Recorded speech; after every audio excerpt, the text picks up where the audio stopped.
I just wanted to share with you all some tips on self-photography that I've learned and adapted over the past, I would say, 2 years. The reason why I prefer this method versus asking someone else is that, one, I really don't like to inconvenience anybody, possibly taking their time away from them. They might be on vacation, a honeymoon, possibly exploring on their own, taking their own photos. I don't want to take the time from them. Two, also because you get your vision a lot better. Nobody sees your vision like you do, if that makes sense. So yeah, just a disclaimer, I'm not a professional photographer. I've never taken any photography classes or lessons from anybody. These are purely experimental. Just wanted to put that out there. So tip number 1 is to analyze the frame. You want to plan ahead and see what you want in your photo. It helps to take inventory of your surroundings, to see what's on your itinerary, where you're gonna go, and just really plan that ahead. Self-photography helps you see, put in the frame what you want and see what you want in a photo, because a lot of the times you ask someone to take your photo for you and they don't have your full body in it, or your nice gorgeous shoes aren't part of the photo.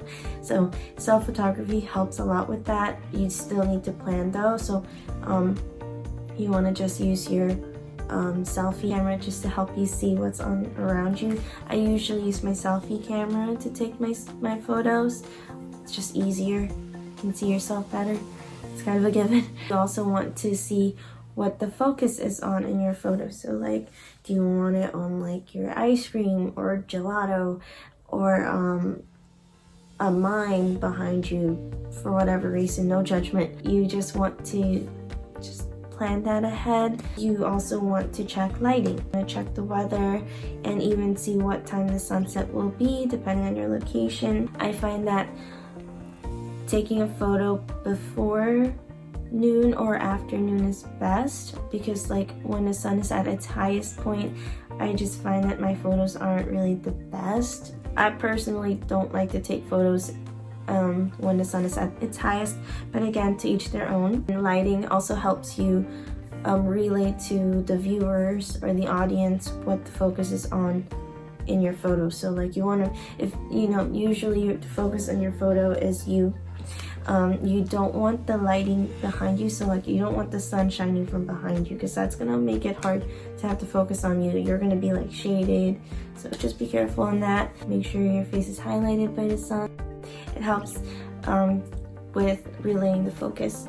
Make sure you're planning ahead so that you don't have any regrets after the shoot. I always say regret is worse than hate, so I prefer to plan ahead. Obviously, a lot of the times you're taking photos that were like just random or out of the moment you didn't see coming. If you're on a tour, if you're on like a time crunch and you're not able to plan ahead, or take inventory of your surroundings, like your tour guide gives you X amount of time, you don't really have that much time, it's okay, because the authenticity of the first shot taken is also really nice. Sometimes it's candid. Don't forget, you can always go back and edit your photos. Tip number 2, be prepared to take tens of hundreds of shots. Obviously, with time given. For a person who's indecisive like me, it really helps to have choices. Also, waiting even a couple of minutes can make a difference. So like, while you're taking multiple shots, you might be inspired or get a better idea of what you want in your photo. It helps to keep checking back on your phone or camera, whatever you're using, to see how your shots are turning out. If it's not coming out the way you like it, reposition and try different angles. Having a handful of photos to choose from is really nice, because you might get some shots that you weren't planning ahead. I like to take time lapses of the sunset like all the time, and sometimes I don't notice until after I review the shot. There's a jet plane flying over the sunset, and it's really cool. In the time lapse, it just kind of flies fast. It's a better shot than what I was expecting. That takes open-mindedness. If you don't want the jet plane in there, you might have to try another time to capture the sunset. But the authenticity of what was given to you is also nice. And again, don't forget you can go back and edit. So the editing apps that I like to use, I really like to use Lightroom by Photoshop or Adobe. I've been using it for the past 2 years now and I love it. I wish they endorsed me, but they're not. But I do love them and I highly recommend them. And then I also use Camera 360. Camera 360 has like cute filters and stickers and really cool editing options for you. That's really for you to play around with in your photos. If you want to tweak your photo, like Camera 360 also allows you to tweak and edit your photos as far as like lighting and contrasting and shading, but I prefer to use Lightroom for that. It just feels more detailed. It is more detailed. You have an option to remove an object from your photo. You do have to pay for that. For like a premium subscription. Both apps come for free, but it comes with some features that you would have to pay premium for. I pay premium. I think it's worth it. Don't remember how much it is, forgive me. Premium also comes with the option to be selective in your photo, so you can select like maybe just your face and brighten the highlights of it, not like versus like picking just one filter and it's said and done. You know, you can be detailed about it, like with the jet plane. If you don't want the jet plane there in your sunset time lapse, or not sure if it takes it, I think it only edits pictures, but if you have if you're taking a picture of the sunset and there's a jet plane in it, you can remove it too with Lightroom. Really cool, highly recommend it. For videos, I like to use VideoShop and Video Leap. I really love Video Leap, it's more detailed, but VideoShop is what I used for the first few years that I started making my own videos. I recommend both. Tip number 3, be prepared for discomfort. People are going to stare, especially if you're someplace crowded or popular. People will stare. You know, somebody here taking their own photos with a tripod. It's not really something that they see too often. You will stand out, and honestly, why not? I don't mind it. You know, some people are already used to it. It takes some time to get used to. It's fine. Get comfortable with it. I always say to myself, make friends with the discomfort and own your courage. And I also tell myself, I'm never going to see these people again. Probably never again. I really don't care for their stares. I'd regret it more if I let their stares affect me and my photos don't come out the way I wanted it to. So, and again, regret is worse than hate. Tip number 4, gadgets. I wanted to share what I use. Over here, I have my cute little handy dandy UV size. This one I got from Amazon for around $20. It just looks like this. I'm a little upset because this is my second one. The first one that I had, I accidentally left in my Uber car in Dubai. And I tried to contact Uber, but then they never got back to me. Don't know what was up with that. By the way, when I'm traveling, I prefer Lyft. It's usually cheaper, but they're not as international as Uber, but just be careful of that happening. I never got a call back from them. So this is what it looks like, and it's a little loose right now. You just open it like this, and you can have vertical or horizontal shots, vertical and horizontal shots, and you just open it like this, stretch it out to put your phone in. I don't know if there's a smartphone or camera phone that comes wider than this. This is pretty wide. I just check on Amazon the dimensions of your phone. I just googled tripod for iPhone X because that's what I have, is the XS. It also comes with this controller. So the top button is for iPhone, bottom button is for Samsung. I'm not sure if this connects to cameras. I've never tried it on anything else but iPhone. I mean, it's a picture of a camera, so maybe, I'm not sure. And then you just turn the switch on over here, and you see the blue light. If you see the blue light blinking like so, it means it's pairing. And then when it's not blinking, you don't see the blue light, it means it's already paired with a gadget or a device. It also comes with this attachment. This attachment is for cameras, and it basically looks like this. I don't know why I put this. on the floor. Anyway, the attachment looks like this. It's for cameras. Again, I never used a camera with this, just iPhone, but pretty sure it works just as great. What I really love about this tripod is that the legs bend. So it's really awesome, and you can even make it shorter by bending all 3 legs. You can't really make it any taller than this, but it comes with 3 legs so you can stand it on surfaces.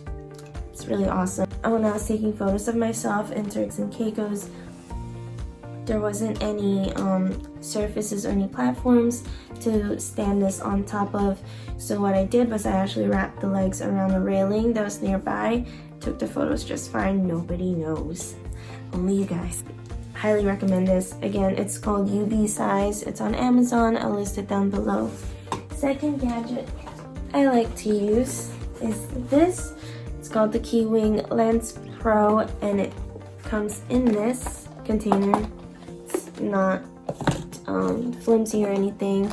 I really like that it protects the lenses for you because it's hard shelled, and it just opens like this. Comes with a lens cloth and a little keychain, and then it comes with 9 lenses, and it tells you what each one is. It just looks like this. So you clip it on your phone. It has padding so it doesn't damage the phone.